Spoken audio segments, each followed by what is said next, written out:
unapokuwa unaangalia movie, kwa nini unatoa machozi? Kwa nini unalia?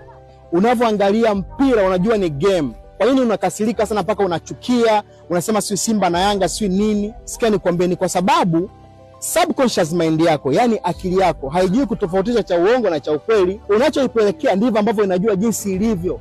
Ndio maana unaangalia movie unajua ni uongo mpaka unatoa machozi, unakasirika, unamchukia jambazi, unamchukia yule adui, unampenda yule star. Sikia nikwambie, ukiambia akili yako kwamba wewe ni maskini unakuwa ni maskini. Ukiambia akili yako kwamba wewe ni tajiri unakuwa tajiri. Umeelewa? Kwa hiyo tunaita programming. Kwa tunaangalia program ambayo unaingiza kwenye nini? Kwenye akili yako. Ukiambia akili yako kitu fulani inaamini hicho hicho. Kwa hiyo ingiza program ya kitajiri kwenye akili yako, inaitwa paradigm shift. Sikia nikwambie kitu kimoja, mimi siko hapa kukumotivate. Hapa niko Shanghai, lakini nimefika hapa kwa sababu ya biashara ambayo mimi naifanya, ambayo unaweza kuianza kwa mtaji mdogo wa 195.